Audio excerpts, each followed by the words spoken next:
Hello student, कैसे हैं आप। पीके एकेडमिक क्लासेस में आपका स्वागत है। मैं पीके पांडे आज आपको पढ़ाऊंगा प्रकाश का अपवर्तन। जी हाँ, क्लास 10th का साइंस चल रहा है जिसमें फिजिक्स वाला पोर्शन हम स्टार्ट किए हैं, जिसमें से चैप्टर नंबर 10 है प्रकाश, परावर्तन तथा अपवर्तन। आप देख सकते हैं प्रकाश का परावर्तन तथा अपवर्तन। ठीक, जिसमें से परावर्तन हमने पढ़ लिया, दर्पण भी हमने पढ़ लिया। पिछला वीडियो आप जरूर देख लीजिएगा इसका। अब हमको पढ़ना है अपवर्तन, यानी आज हमारा टॉपिक है अपवर्तन क्या होता है। सबसे पहले हम इसको आपको डिफाइन करके बताएंगे अपवर्तन क्या होता है। तो जी हाँ, तो जरा देखा जाए प्रकाश का अपवर्तन क्या होता है। पहली बात, जरा आपको कुछ मैं बता दूं। यह मान लीजिए आपका क्या है, कांच है। इस तरीके से कांच का एक गुटका है आपके पास। मान लीजिए यह कांच का गुटका है। क्या है ये? कांच का गुटका है। ये शीशा है, मोटा सी परत है इसकी। इस परत के ऊपर यदि प्रकाश की किरण ऐसे आती है तो जहां गिरती है उसी पे हम क्या खींच देते हैं, ऐसे एक अभिलंब खींच देते हैं और फिर क्या होता है, उसी माध्यम में चली जाती है। तो आप देख रहे हैं अगर ये कांच है, ये मोटी सी एक परत है, एक मोटी सी परत है, तो यह ऊपर क्या है, वायु है। नीचे भी क्या है, वायु है। लेकिन जब कांच के अंदर आप जाएंगे तो ये वायु नहीं बल्कि कांच है। क्या है? कांच है। तो जरा देखिए आप, वायु और कांच में क्या अंतर है, थोड़ा सा समझते हैं। वायु एक ऐसी परत होती है, बहुत ही हल्की परत दिखता है आपको, बहुत ही पतली परत होती है जिसे हम देख नहीं सकते। कांच, कांच को देखते थोड़ा सा मोटा लेयर होता है। यानी वायु जो होती है गैसियस फॉर्म होता है और कांच जो होता है वो सॉलिड फॉर्म होता है। तो सॉलिड में जो मॉलिक्यूल होते हैं बहुत पास पास, ऐसे पास पास, बहुत पास पास होते हैं, ऐसे ऐसे देखिए घेरे हुए होते हैं। लेकिन वायु में क्या होते हैं, दूर दूर होते हैं। देख रहे हैं आप।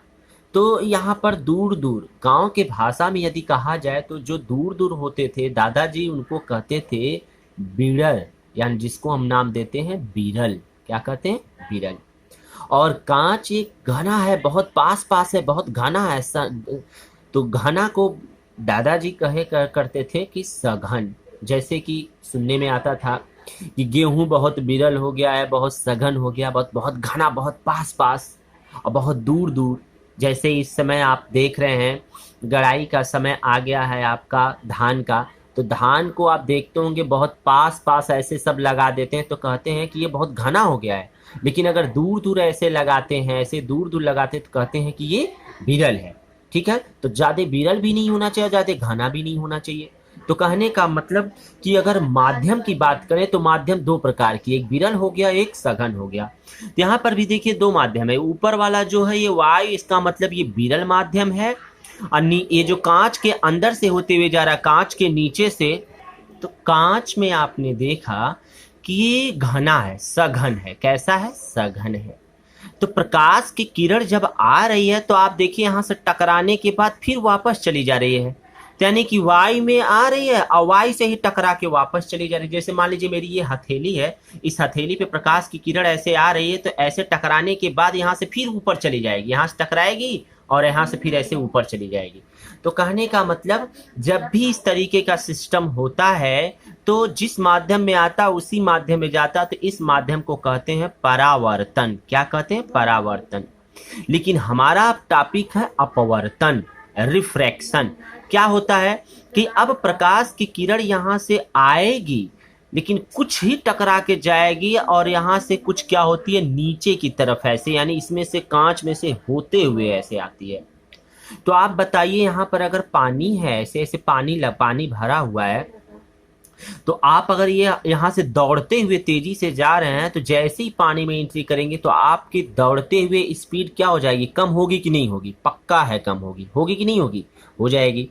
इसका मतलब यहाँ पर विरल था, विरल माध्यम था और यहाँ पर आपको सघन माध्यम मिल गया। तो विरल से जब सघन माध्यम में जाते हैं, यहाँ पर बहुत तेजी से दौड़ रहे थे, यहाँ पर धीरे आप हो गए। यानी विरल से सघन जाने पे आप स्लो हो गए, क्योंकि आपकी गति कम हो गई।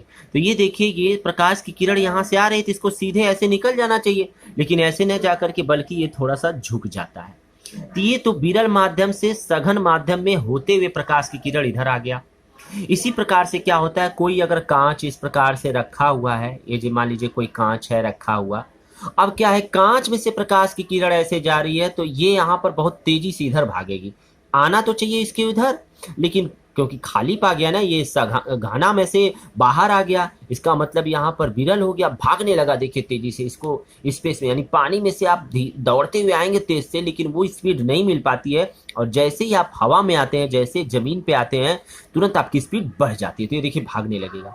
तो दो सिस्टम, जब विरल से सघन में एंट्री करता है प्रकाश की किरण, और जब सघन से विरल माध्यम में प्रकाश की किरण जाता है, तो इन दोनों सिस्टम में ही जो प्रोसेस होता है उसे ही अपवर्तन का नाम दिया जाता है। तो आइए जरा आप देखते हैं कि क्या है ये टॉपिक। जी हाँ, प्रकाश का अपवर्तन, इसको पढ़ने के लिए सबसे पहले माध्यम की जरूरत होती है।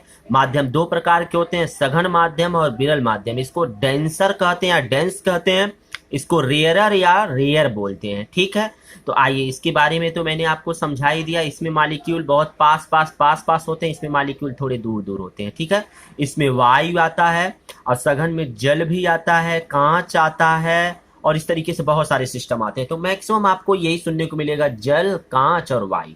ठीक है, जल को वाटर W से लिखते हैं, कांच को आप ग्लास यानी G से लिखते हैं, और वायु को एयर यानी A से लिखते हैं। क्लियर। आइए अब जरा हम देखते हैं प्रकाश का अपवर्तन क्या होता है। तो देखिए, प्रकाश का अपवर्तन, प्रकाश किरण का एक पारदर्शी माध्यम से दूसरे पारदर्शी माध्यम में जाने पर अपने पथ पर क्या हो जाता है, विचलित हो जाना ही प्रकाश का क्या कहलाता है, परावर्तन, अपवर्तन कहलाता है। तो देखिए, जैसे मान लीजिए ये आपका विरल माध्यम है यानी वायु है, प्रकाश की किरण यहाँ से आपतित हो रही है, टकराने के बाद इसके नॉर्मल से क्या होती है, नॉर्मल की तरफ झुकी हुई। देखिए जाना चाहिए इसको यहाँ आगे की तरफ, लेकिन ये झुक गई। तो क्या पता चला, जब विरल माध्यम से सघन माध्यम में प्रकाश की किरण आती है तो अपने नॉर्मल की तरफ झुक जाती है।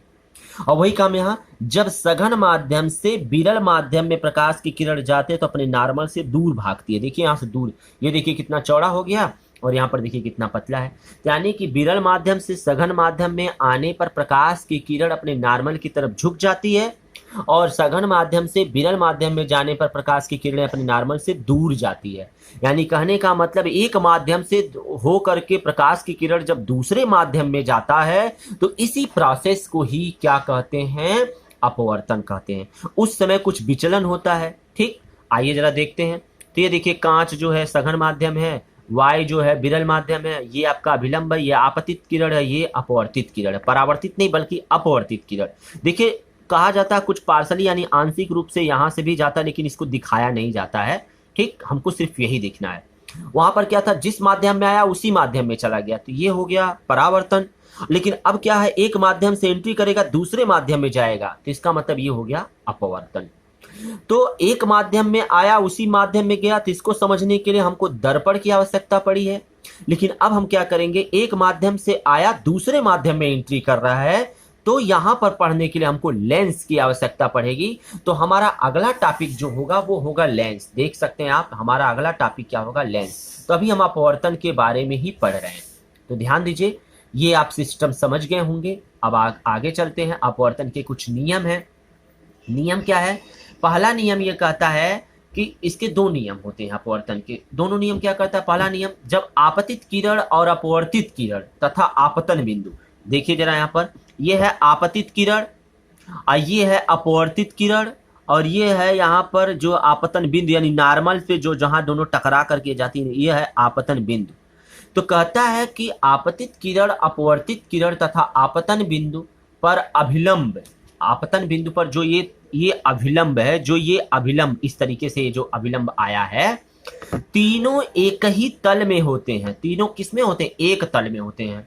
जैसे मान लीजिए ये आपका हाथ है, इस हाथ पे प्रकाश की किरण यहाँ पर आई, टकराई, और यहाँ से फिर वापस इधर चली गई, और यहाँ पर नॉर्मल हो गया, तो तीनों एक ही बिंदु पे होते हैं। उसे हम क्या कहते हैं, प्रथम नियम अपवर्तन का। दूसरा नियम क्या है अपवर्तन का, तो दूसरे नियम में हम देख सकते हैं कि, दूसरे नियम में हम क्या देख रहे हैं कि इन दो माध्यमों के लिए ये नहीं है, किसी दो माध्यमों के लिए आपतन कोण आई की ज्या मतलब होता है साइन, या साई यानी साइन, तथा अपवर्तन कोण आर की ज्या मतलब साइन का अनुपात एक नियतांक होता है। तो देख सकते हैं साइन आई यानी आपतन कोण और अपवर्तन कोण यानी साइन, दोनों का ज्या का जो अनुपात होता है वो क्या होता है, नियतांक यानी कांस्टेंट नियतांक। तो यह जो नियतांक होता है इसको हम एक नाम देते हैं, यन कह सकते हैं या म्यू कह सकते हैं, इन दोनों में से कोई एक, या तो यन लिखिए या तो म्यू लिखिए, तो कहा जाता है यन। ठीक है, तो इस नियम को, ये जो नियम मिला है साइन आई बटे साइन आर बराबर नियतांक, या साइन आई बटे साइन आर बराबर यन, ये क्या है, इस नियम को ही स्नेल का नियम कहते हैं। किसका नियम कहते हैं, स्नेल का नियम भी कहते हैं। स्नेल एक वैज्ञानिक थे जिन्होंने एक नियम दिया था कि एक माध्यम से दूसरे माध्यम में जब प्रकाश की किरण जाती है तो उनसे बना हुआ, जैसे इसमें देख सकते हैं आप, ये देखिए यहाँ पर बना हुआ कोण आई, यहाँ पर बना हुआ कोण आर, तो इन दोनों का ज्या यानी साइन ले लिया जाए तो साइन आई बटे साइन आर, इन दोनों का जो अनुपात होता है वो एक नियतांक होता है, जिसे किसने बताया था, सबसे पहले स्नेल ने बताया था, इसलिए हम इसको स्नेल का नियम भी कहते हैं। ठीक है, आइए देखते हैं। जी हाँ, ध्यान दीजिए, इस नियतांक को प्रथम माध्यम के सापेक्ष द्वितीय माध्यम का क्या कहते हैं, अपवर्तनांक कहते हैं, यानी रिफ्लेक्टिव इंडेक्स, इसको रिफ्रैक्टिव इंडेक्स बोलते हैं। इसे हम स्मॉल से प्रदर्शित करते हैं तथा इन दोनों ओर यानी इसके दोनों ओर प्रथम व द्वितीय माध्यम का संकेत लिख देते हैं। जैसे मान लीजिए यन है, एक तरफ इधर प्रथम माध्यम हो गया तो इधर द्वितीय माध्यम हो गया, इसके दोनों तरफ ये प्रथम तथा द्वितीय माध्यम का संकेत लिखते हैं। जैसे मान लीजिए प्रथम माध्यम में ए है और दूसरी माध्यम में क्या है, डब्ल्यू है, मतलब दूसरे माध्यम में जल है, प्रथम माध्यम में क्या है, वायु है, तो इस तरीके से लिखते हैं ए एन डब्ल्यू। तो इस एन को ही क्या कहते हैं, अपवर्तनांक। तो जरा अब हम देखते हैं कि अपवर्तनांक क्या होता है। तो कहते हैं अपवर्तनांक एक निष्पत्ति होती है, निष्पत्ति मतलब अनुपात होता है। अपवर्तनांक क्या होता है, एक अनुपात होता है, देखने में आ रहा होगा। तो जो अनुपात होता है उसी अनुपात को ही अपवर्तनांक कहते हैं। जैसे 1:2 बराबर, जो यहाँ रहता है उसको ऊपर लिखते हैं, जो पहले रहता है उसको नीचे लिखते हैं, तो इसी सिस्टम को हम अपवर्तनांक कहते हैं। ठीक है, जैसे मान लीजिए ANW, तो लिखेंगे NW बटे NA, क्लियर हो गया, ये इस तरीके से। तो जो दूसरे नंबर पे लिखा जाएगा उसको यहाँ लिखा जाएगा ऊपर, और जो पहले लिखा जाएगा उसको नीचे, इसको कहेंगे दूसरे का, यानी इसका पहले के सापेक्ष। ठीक है, ये ऐसे पढ़ा जाता है। तो देखा जाए अगर, तो अपवर्तनांक के प्रकार कितने प्रकार कहा जाता है, अपवर्तनांक दो प्रकार के मुख्य रूप से होते हैं। पहले को कहते हैं निरपेक्ष अपवर्तनांक और दूसरे को कहते हैं सापेक्ष अपवर्तनांक, यानी एब्सोल्यूट रिफ्रैक्टिव इंडेक्स और रिलेटिव रिफ्रैक्टिव इंडेक्स। मतलब निरपेक्ष अपवर्तनांक और सापेक्ष अपवर्तनांक होते क्या है, जरा इनको हम देखते हैं। जी हाँ, अब हम देखते हैं अपवर्तनांक यानी रिफ्रैक्टिव इंडेक्स। तो एक को कहते हैं निरपेक्ष अपवर्तनांक और दूसरे को कहते हैं सापेक्ष अपवर्तनांक। जब प्रकाश का अपवर्तन निर्वात यानी वायु, निर्वात मतलब वायु से किसी अन्य माध्यम में होता है, तब आपतन कोण की ज्या तथा अपवर्तन कोण की ज्या के अनुपात को उस माध्यम का निरपेक्ष अपवर्तनांक या सिर्फ केवल उसे अपवर्तनांक कहते हैं। ठीक है, इसे हम स्मॉल n से प्रदर्शित करते हैं। ठीक, अगर हम देखें इसे n से प्रदर्शित करते हैं और इसके रिस्पेक्ट में, यानी अर्थात उसको हम कह सकते हैं, माना पहले माध्यम में प्रकाश की किरण जो है वो वायु में है, और उसके बाद जो आपतन कोण आई है तथा किसी दूसरे माध्यम से गुजरने पर अपवर्तन कोण आर है, तो नियतांक साइन आई बटे साइन आर का जो मान होगा उस माध्यम का क्या कहलाएगा, अपवर्तनांक कहलाएगा। यानी आप यहाँ तक केवल लिखेंगे इसे n से प्रदर्शित करते हैं, बस यहाँ तक, और उसके बाद माना पहले माध्यम से, ये आपका टोटल सिस्टम यहाँ तक रहेगा। ठीक है, अपवर्तनांक कहलाता है। उसके बाद अर्थात लिख करके ये आपका रहेगा साइन आई बटे साइन आर बराबर n, ये नियतांक हो गया। यानी इसी सिस्टम को यानी n को ही हम क्या कहते हैं, अपवर्तनांक कहते हैं, या इसे निरपेक्ष अपवर्तनांक कहते हैं। आइए अब दूसरा देखते हैं कि सापेक्ष अपवर्तनांक क्या होता है। कहते हैं जब पहले माध्यम यानी y के स्थान पर अन्य दूसरा माध्यम हो तो इसे पहले माध्यम के सापेक्ष दूसरे माध्यम का सापेक्ष अपवर्तनांक कहते हैं। सापेक्ष अपवर्तनांक में अपवर्तनांक के चिन्ह n के दोनों ओर क्रमशः पहले माध्यम यानी जिसे हम y का मान लीजिए संकेत a है, तथा दूसरा माध्यम जैसे जल है उसका संकेतांक अगर w है के संकेत से लिखते हैं। अतः y के सापेक्ष जल का अपवर्तनांक कोई पूछता है, y के सापेक्ष जल का अपवर्तनांक कोई पूछता है तो लिखते हैं ANW।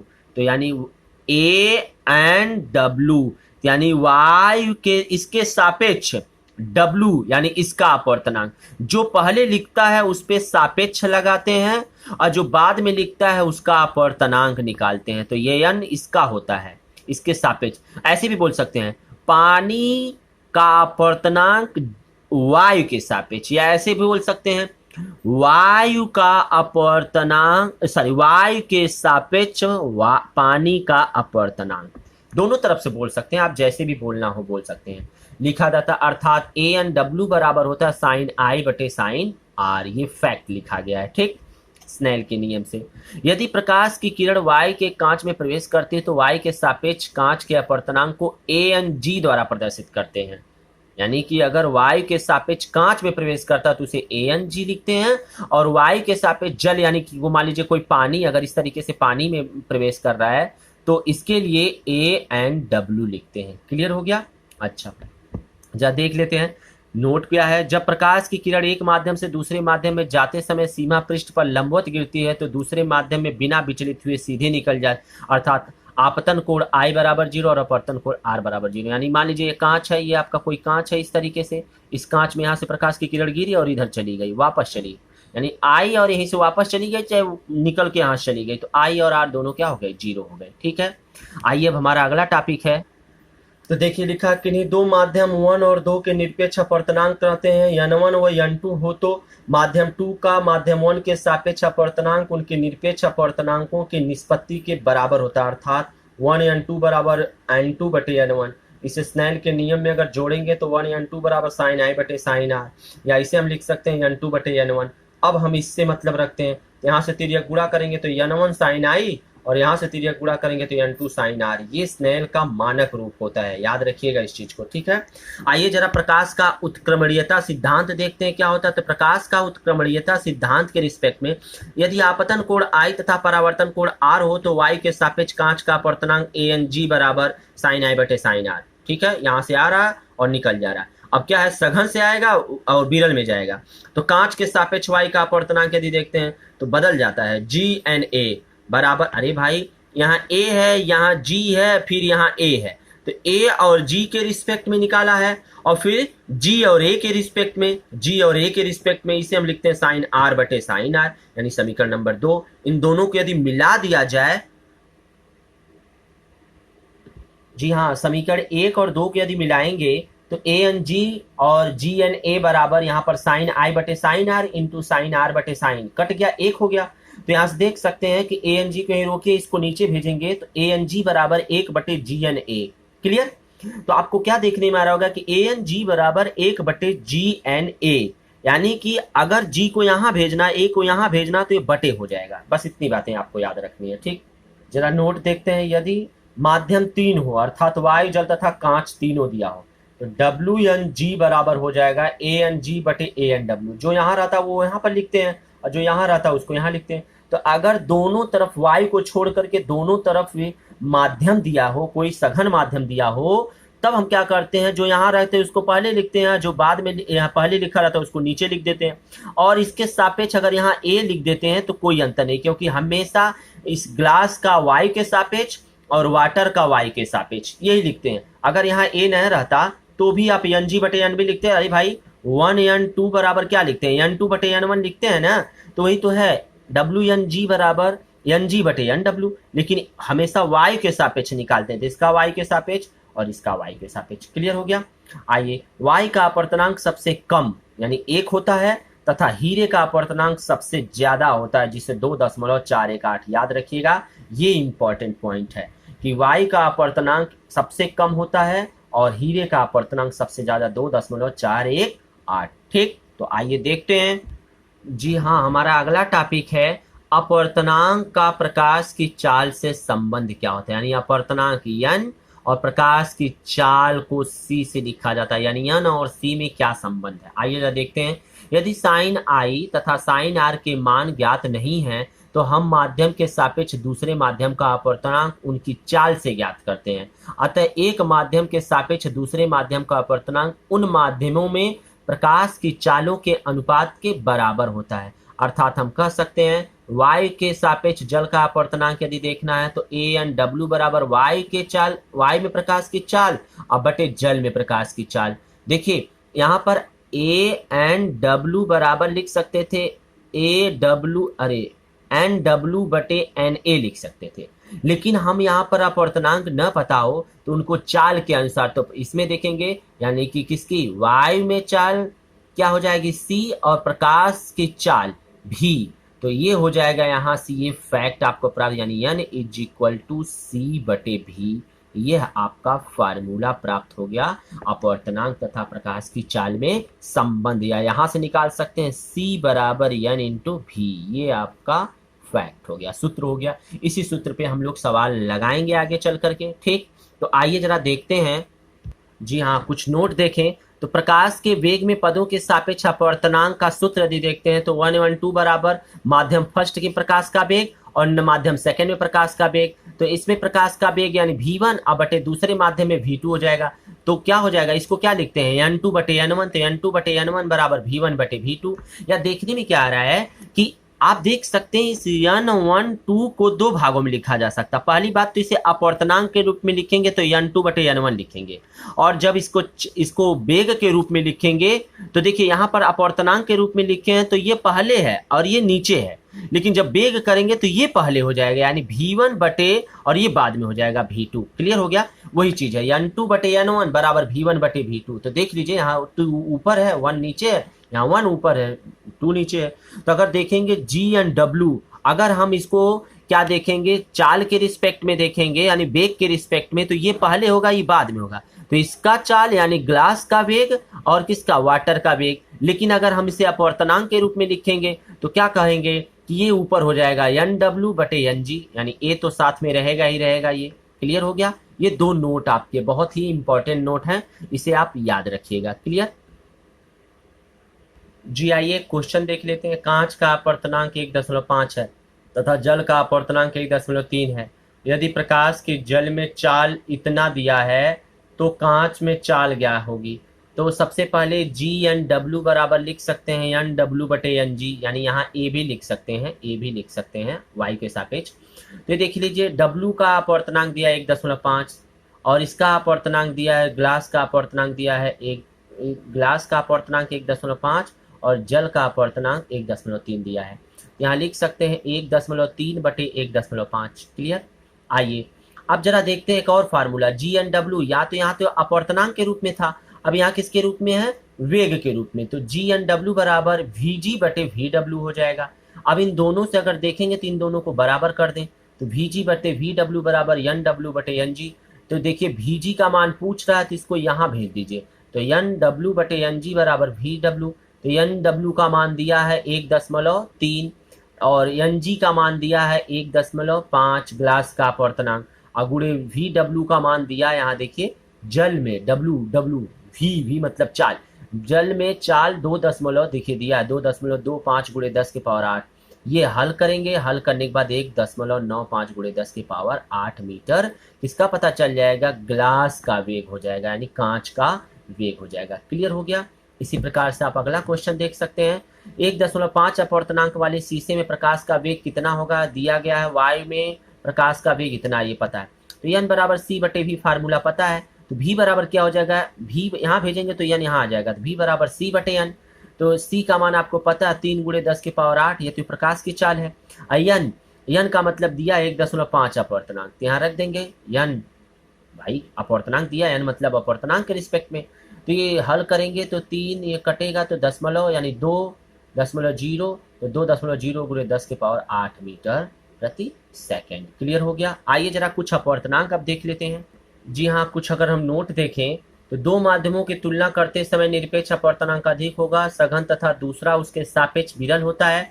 कुछ माध्यम में अगर अपवर्तनांक देखें तो ये उसकी सारणी है। मान लीजिए द्रव्यमान माध्यम यानी वायु अगर माध्यम हो तो अपवर्तनांक 1.003 मतलब इसको हम 1 मानते हैं।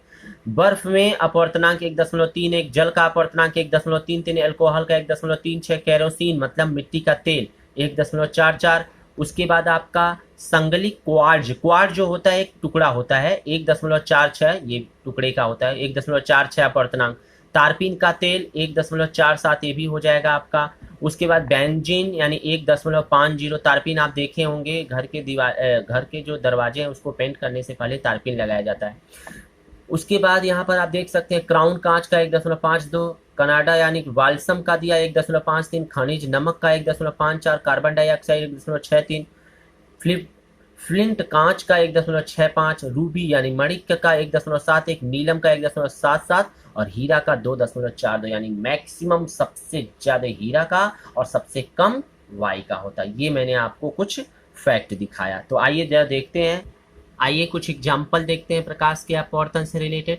तो पहला है सूर्य का वास्तविक सूर्योदय से कुछ मिनट पूर्व तथा वास्तविक सूर्यास्त से कुछ मिनट पश्चात तक दिखाई देना। ठीक है, ये आप देखे भी होंगे।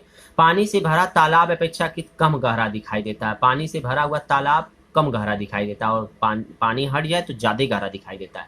जल में डूबी हुई पेंसिल का मुड़ा हुआ पेंसिल प्रतीत होता है। यानी कोई जल अगर है इस तरीके से, अगर इसमें पेंसिल डाल दीजिए तो ये मुड़ा हुआ प्रतीत होता है। ठीक है, तो आइए कुछ एग्जाम्पल जरा देख लेते हैं। जैसे देखिए एक एग्जाम्पल है, प्रकाश के अपवर्तन के कारण पानी में रखा सिक्का या पानी के टैंक में तली पर ऊपर उठाई दिखाई देता है। तब प्रकाश की किरण सघन माध्यम से चलकर विरल माध्यम में प्रवेश करती है तो अभिलंब से दूर हट जाती है, जिसके कारण हम क्या करते हैं, बाहर से देखने पर हमें सिक्का ऊपर दिखाई देता है। जैसे मान लीजिए ये पानी है, विरल माध्यम है, ये विरल माध्यम है, ऊपर वायु है, यहाँ पर आपतित किरण या देखिए किरण यहाँ से देख रहे हैं तो सिक्का यहाँ है, लेकिन आप देख यहाँ रहे हैं क्योंकि पानी में जाने के बाद आपको पता है कि विरल माध्यम से सघन माध्यम में जाएगा तो नॉर्मल की तरफ झुक जाता है, देखिए नीचे की तरफ आ जाएगा। तो आप देख रहे हैं यहाँ पर रियल वे में तो सिक्का यहाँ है, लेकिन आपको उभरा हुआ यानी उठा हुआ दिख रहा है, यानी कि आभासी अगर देखेंगे तो ये यहाँ आना चाहिए भाई। अगर सीधे हम देखें तो सीधे को तो यहाँ मिलना चाहिए ना, लेकिन ये झुक जा रहा है नीचे की तरफ, तो यानी कि सिक्का अगर यहाँ रखा है सघन माध्यम में तो ये देखिए थोड़ा सा उभरा हुआ दिखता है। ठीक है, ये होता है इसका एग्जाम्पल। बहुत ही अच्छा एग्जाम्पल है आपके रिस्पेक्ट में।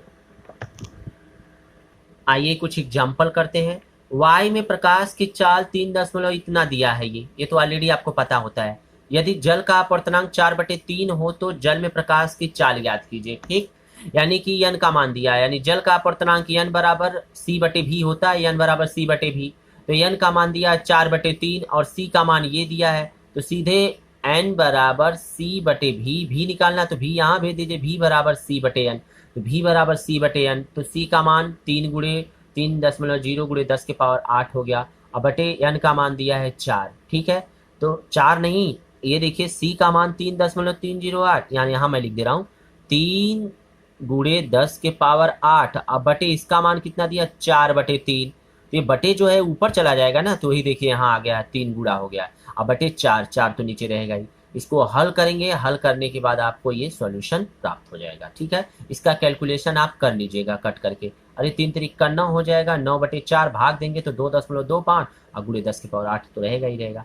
दूसरा क्वेश्चन अगर हम देखते हैं तो दूसरा क्वेश्चन कह रहा है कांच का वाई के सापेक्ष अपवर्तनांक दिया है। कांच का वाई के सापेक्ष, देखिए कांच का वाई के सापेक्ष अपवर्तनांक 1.5, फिर कह रहा वाई का कांच के सापेक्ष अपवर्तनांक की गणना कीजिए, यानी GNA पूछ रहा है। अरे भाई ANG दिया, GNA पूछा, बटे कर दीजिए, व्युत्क्रम का नियम आपको बताया गया था। ANG दिया है और पूछ क्या रहा है GNA, यानी इसको यहाँ तो बटे कर दीजिए ना ANG को। इसका मान दिया है तो 1/, देखिए यहाँ हो गया, इसका मान दिया 1.5 तो रखेंगे और 1/1.5 दशमलव हटाने के लिए यहाँ पर 0 बढ़ाएंगे तो 10/15 हो जाएगा। 10/15 को भाग देंगे तो 0.67 आएगा, यानी 10/15 का। ठीक है, ये भी पूछा हुआ क्वेश्चन है 2014 और 16 में। आइए तीसरा क्वेश्चन देखते हैं। वाई के सापेक्ष जल तथा कांच के अपवर्तनांक दिया है। वाई के सापेक्ष यानी वाई के सापेक्ष जल का अपवर्तनांक 4/3 और फिर वाई के सापेक्ष कांच का अपवर्तनांक, यानी वाई के सापेक्ष कांच का अपवर्तनांक 3/2। तो कह रहा है जल के सापेक्ष कांच का अपवर्तनांक, यानी जल के सापेक्ष WNG बराबर हो जाएगा। आपको बताया गया था ना WNG, यदि अपवर्तनांक पूछता तो ये पहले रहता है, ये बाद में रहता है, तो ये G पहले रहेगा, ये W बाद में रहेगा। बस A लगा देते हैं, तो ANG/ANW हो गया। ANG का मान 3/2 दिया है, अब बटे ANW का मान 4/3 दिया है, तो 3/2/4/3। तो हल करेंगे तो ये देखिए 3 से ऊपर चला जाएगा, 3 3 का 9, 2 2 नीचे। अरे भाई ऐसे है 3/2/4/3, तो ये ऊपर चला जाएगा, तो 3 तिरिक्का 9 और 2 चौके 8, तो 9/8 देखिए आ गया। ठीक, इसी प्रकार से चौथा एग्जाम्पल यदि हम देखते हैं तो चौथे में क्या कह रहा है, चौथा कह रहा है कि y के सापेक्ष किसी पारदर्शी माध्यम में अपवर्तनांक 1.25 है, ठीक है, द्रव का, और फिर कांच का अपवर्तनांक 1.5 है, तो द्रव के सापेक्ष कांच का अपवर्तनांक, तो ए द्रव, देखिए द्रव मतलब लिक्विड, तो an लिक्विड यानी AnL बराबर 1.25 दिया है, और यहाँ पर आप देख रहे हैं कांच के सापेक्ष तो AnG बराबर 1.5 दिया हुआ है यहाँ पर। ठीक, तो कह रहा है कि हमको लिक्विड के सापेक्ष कांच का, तो LnG बराबर AnG बटे AnL, हल करेंगे तो 1.5 बटे 1.25, और इसको भाग देंगे तो ये देखिए 2 अंक यहाँ हटेगा, तो ये हटाने के लिए 1 अंक, यानी ऊपर हो जाएगा 150 बटे 125, भाग देंगे तो इसको हो जाएगा 1.25। क्लियर हो गया। इस तरीके से आपने कुछ एग्जाम्पल देखे, इन एग्जाम्पल से आपने बहुत ही अच्छे तरीके से इसको डिफाइन किया। ये एग्जाम्पल बहुत ही इम्पॉर्टेंट है, आपके बोर्ड परीक्षा में ज़रूर पूछे जाते हैं, इसलिए आप इसे ज़रूर देखिएगा। तो ये हमारा जो टॉपिक था अपवर्तनांक का, तो अपवर्तन से रिलेटेड जो टॉपिक था ये कंप्लीट होता है। अब हमारा नया टॉपिक रहेगा लेंस। तो अपवर्तन रिलेटेड बहुत ही अच्छी तरीके से इसमें समझाया गया है, आप बहुत ही बारीकी से इसका नोट्स बना लीजिएगा।